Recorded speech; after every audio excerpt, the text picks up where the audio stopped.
The Legacy is written by A. Charles Ross and is narrated by the author. Chapter 1. Inevitably, this trip, which I wasn't too thrilled to be going on, started out in the only way I suppose it knew how, with a setback. Boxed in the middle of a 3-lane highway, finding myself trapped, I'd been on this highway for less than 5 minutes. I could hear my father's written words clearly in my mind, ringing with the obsessive purpose and distant condescension. I leave Jay with the responsibility of organizing my notes and returning them to the Galileo Mental Hospital. Despite my father's lack of presence, both physical and mental, I longed for a sense of commonality with the man, for him to know what I've been trying to tell him over the years. Obnoxious blares of horns from behind my vehicle snapped me out of the lingering memory. My dad sitting at the dining room table looking over a sea of papers. Their impatience to get going fueled my desire to be back at home, and to toss all those old files into a few boxes, set them aflame, and be done with it. Traffic continued crawling at 5 miles per hour, the source of the inconvenience finally coming into view. Several officers wearing neon vests stood in a diagonal line, directing the far two left lanes into the single right lane.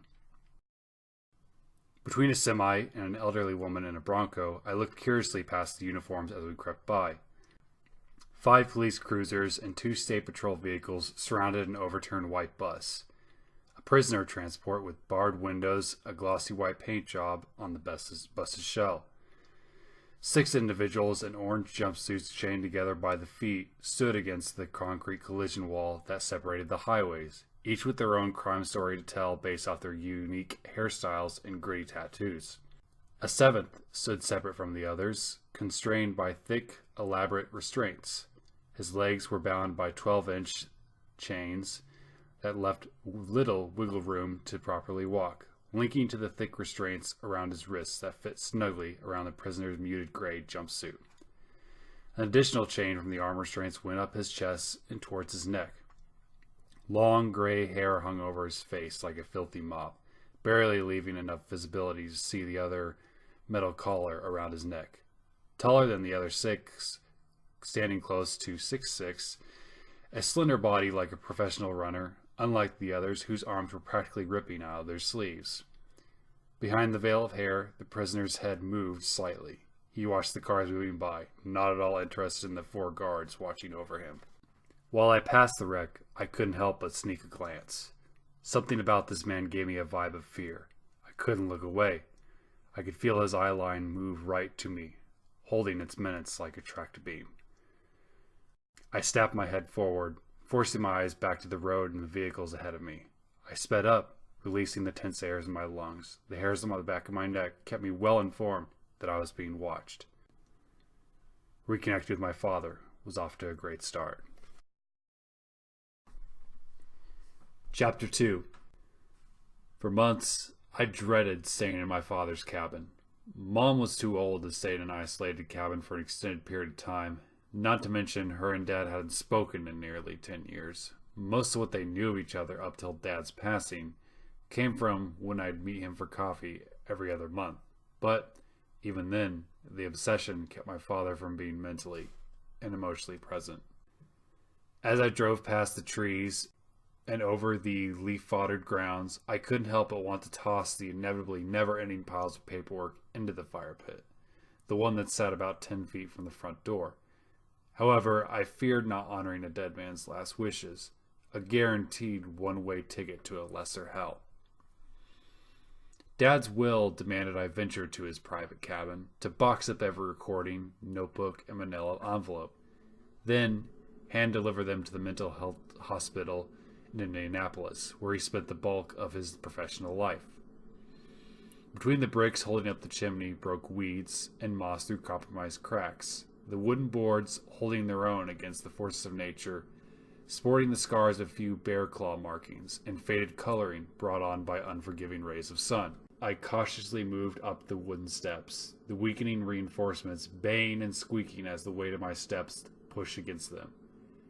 In near unison came the knocking of the porch swing against the cabin walls, welcoming me to Dad's fortress of solitude.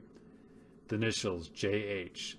that I had carved into the armrest with my scout knife many years ago. Wrapped in dark brown rust, the chains holding it up told of countless hours spent rocking in the raised sun, rain, and uncompromising chills of winter. Surveying the rest of the porch elongating to the middle portion of the left side of the cabin, I made a mental note of the workshed a mere 10 feet from the structure's right side. I'd need to start up the generator before it got dark. I pierced the key through the family of spiders living inside the doorknob, and then I entered the main entryway, split between the living room and the kitchen. To the right, opposite of the extended porch, was a small bathroom. Then the master bedroom, a spare bedroom, and the largest room in the cabin, my father's study.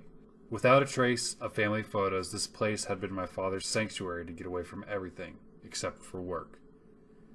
I dreaded going to the study most of all, so I decided to put it off by inspecting the kitchen, and then exiting out the back door. The workshed was in very much the same condition as the house, except the fact that mice had much easier time getting entry through the holes they chewed in the underside of Dad's workbench. The generator sat opposite to the bench, its outside bent inwards as if it had been kicked a couple times during a false start, which didn't raise my optimism as I grabbed the knob attached to the jump cord. Swiftly jerking back my arm at a 90-degree angle, the machine sputtered 3 times, then died. The noise alerted a mouse that had been sleeping behind it, and the rodent fired like a little rocket toward the nearest exit. I drew in a long breath and tugged a little bit faster. Dad always said getting this generator to start was like hooking a large fish. You just had to pull hard and fast to get a good line on it. With this second attempt, the generator leaped an inch off its legs as it sputtered to life. Satisfied, I went around the outside of the workshed, checking the solar panels hooked up to the rickety generator as a secondary source of power. I swiped off a few clingy leaves. These panels and their perch was the most enduring things on this property. A well-kept and used version of its former self rather than a shadowy mess. Images of my father in this cabin alone crept into my mind. For many months at a time, the man was distant and disheveled whenever he came back. Even when he sat down to talk to me, part of him remained at this cabin.